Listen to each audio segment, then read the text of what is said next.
Okay, so we're on a bit of a stakeout situation.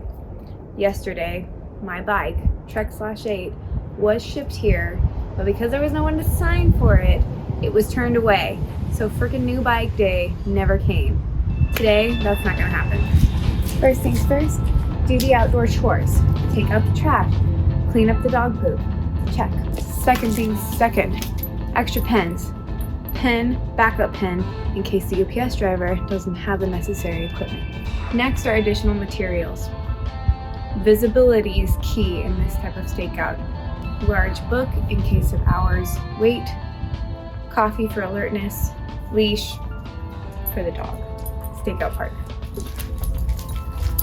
Let the stakeout begin. Oh, it's not a great way to start a stakeout.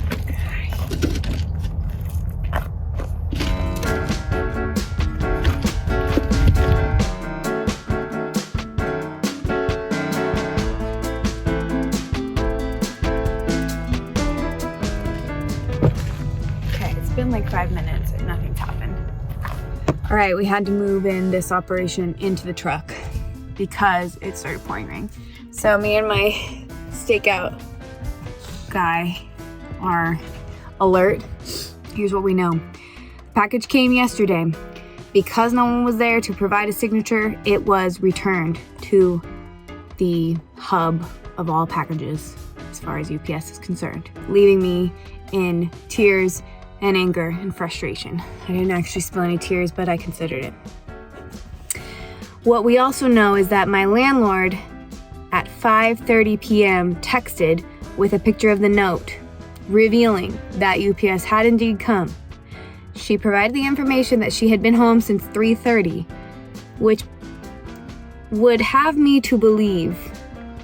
lead me to believe, even in better English, that the package came somewhere before 3:30 p.m. Currently, it is 3:10. So if my theory is correct, we have no longer than 20 minutes to wait. Any recommendations for a dog type of caffeine? Because my stakeout buddy is losing steam fast. Okay.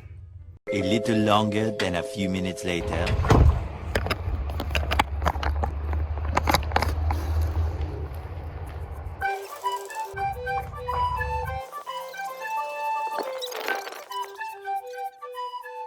Moments later. Okay, people, my bike is here, right here. I freaking did my stakeout and it paid off because just when I was like starting to consider giving up, the big brown truck pulled up.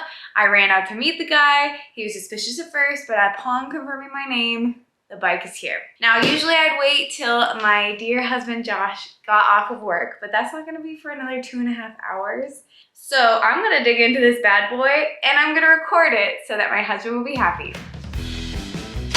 I'm so excited! I know it's Rocky, I'm so excited. He's Rocky. All right, I'm starting to see the color and I'm freaking out. It's pretty cool.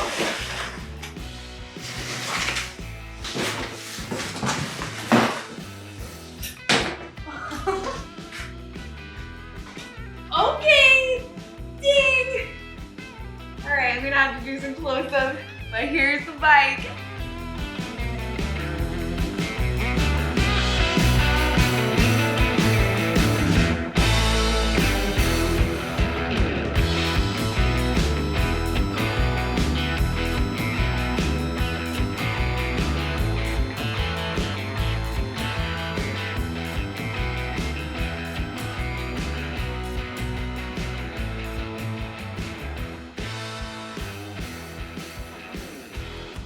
All right, so we're out here on the trails. I cannot wait to actually take this bad boy, actually girl.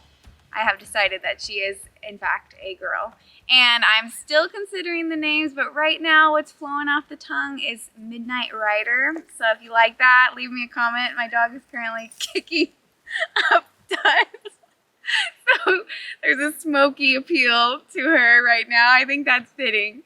So I'm going to be sharing a few of my immediate reactions on the trail on her first ride, this maiden voyage with the Midnight Rider.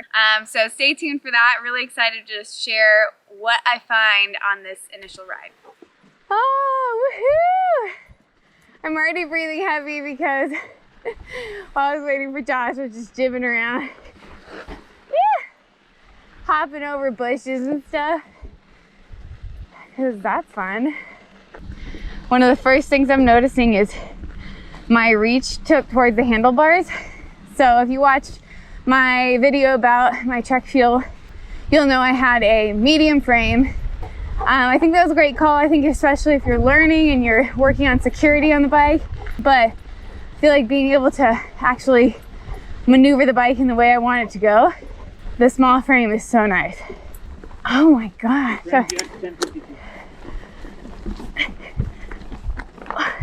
Oh my gosh! No, I wouldn't have. Oh, heck yeah! Oh, that was like, oops, pedal strike. Look, I'm just gonna go over some side rocks for fun. Woo! Okay. That was sick. I wasn't even thinking I was gonna like make that. So I wasn't even like talking about it. Ah! Like that. But dang, that first climb was stoked. Sick. I'm stoked. It was sick. I'm also tired already. It's like the bike can handle more than I can handle at this point. She wants to rip. That's exciting. Especially in a couple months when we're actually into like peak riding season and I'm in better shape. So I have the SRAM GX drivetrain and it goes from 10 to freaking 52, which is insane. So big. So I'm probably like in the middle right now where I could totally shift down, and I should, but again, I'm not very used to that. So definitely the biggest thing right now that's an adjustment is the low bottom bracket, which is causing me to pedal strike a little bit, a lot more than I normally would. But one of the cool features of the Slash is it has a high and low position that you can adjust. It's snowing, by the way, you probably can see. So we'll have fun playing around with that. Oh, look at these deer. There they are. Fluffy little winter deer. Sorry, Midnight Rider.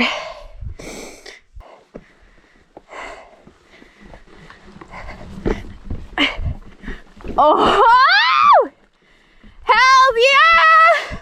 Woo! That's kind of the fun and crazy thing about a bike. Like, I rode some Slashes this summer, but you never really know until you get your baby and you ride her and you try her, and it's sounding so sketch. But essentially, I have a lot to learn on this bike and a lot to get adjusted to. But already I'm like, oh, that's gonna be fun. And then some other things I'm like, all right, that is gonna be an adjustment. Okay, here we go. But there's some fun pieces to both those things. All right. I probably should have adjusted gears up there a little. I was too eager. Oh, sick! Oh, yeah!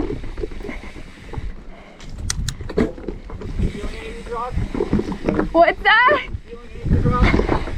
No? Yeah! Oh, fun! Oh my gosh, that's sick. That little roll, normally my fork, oops, I don't like going over big rides, but she doesn't even care. Normally my fork would have been like bottom down here. Oh. Okay, because this bike wants to just roll everything, I have to really focus on keeping my eyes ahead because she's going fast.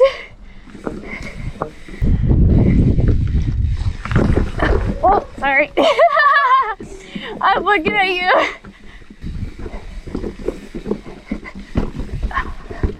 All right. Oh, yes. Yeah!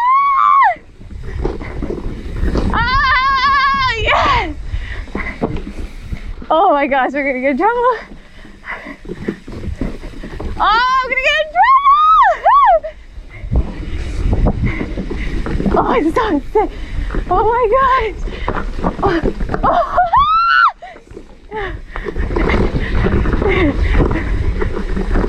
I'm so gonna get in trouble. Oh my gosh.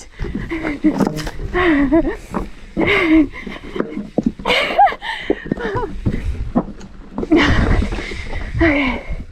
By not getting in trouble, I should scope my line. Whoa!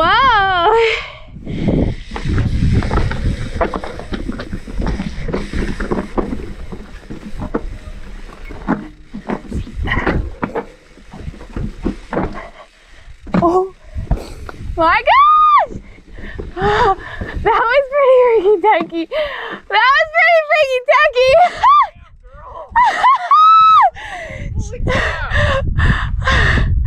I can't say I wasn't white knuckling it a little bit. No, it's not.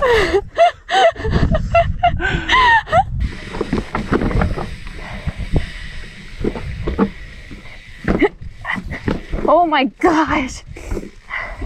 My bike, I'm like, it's saving me from going over the bars like 6 times.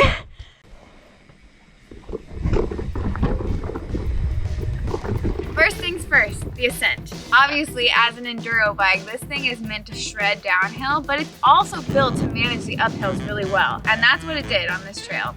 So right off the bat, there was a pretty techy rock section that I definitely would have had to walk on my fuel. I mean, I would have tried it, don't get me wrong, I would have tried it a few times, but I don't know if I would have cleaned it on the fuel. This, before I even knew it, I was up and over it. That was pretty crazy, especially because I think I was like talking about something else, expecting to have to stop halfway up, and then realize, dang, I just cleaned that first try. Other thing I noticed, because this is a lower bottom bracket than I'm used to, I was experiencing a lot more pedal strikes. So right away I had kind of a bad one where I jammed my foot a little bit. And so from there, I got in my head a little bit about the pedal strikes. And again, I mean, it's a lower bottom bracket, but also these pedals, they're wider on both sides. They're just more square. I think my other ones are probably like a ½ inch to almost an inch smaller. So I think getting used to these pedals, which I think are sick and they feel nice on the foot, but I will have to get used to that. And then again, the lower bottom bracket, because those pedal strikes were really difficult on the uphill. But enough about the ascent. Let's get to the fun part and talk about the freaking descent. You'll hear in my GoPro footage, I'm just like, I'm gonna get myself in trouble. And there was a few times, probably like more than I can count on at least one hand, where I almost went over the bars. But she somehow managed to kind of like stop me, and I was like, oh, dang, get this body positioning back in the right place. Especially I think because it's a smaller frame, I was a little, my body position was a little too far forward. So I know I'm gonna have to adjust that and really make sure I'm getting back. I also had on a really steep rock roll section, did a little tire to butt action, which I haven't done in a long time either. So I think I'm really gonna have to get used to this frame and the correct body position to have, especially in that techie section. There wasn't a ton of berms, but with just the little cornering and you know, berm-like things that there were, it was so much fun. And I feel like this bike is just a lot more, it's a lot more limber and is just wanting to rip around. I mean, the front end is just up and roaring around, whereas I feel like with the fuel, it just didn't want to do everything you wanted to do. There was a little stubbornness to it. But this bike just definitely was ready for anything I could throw at it. So I want to hear from all of you. If anybody out there has a Slash 8 or a different Slash, you know, what has your experiences been with it? I'd love to hear in the comments, you know, what are some of the pros and cons you've experienced? I'm gonna be answering any questions you guys have about the bike, trying out different things. So, you know, the next thing will probably be taking it on some jumps, testing it out in all types of terrain. So if you enjoyed this video or any of our other videos, drop a like, a comment, subscribe to our channel. But that's enough YouTube, that's enough videos. Get out on your bike and meet me on the trails.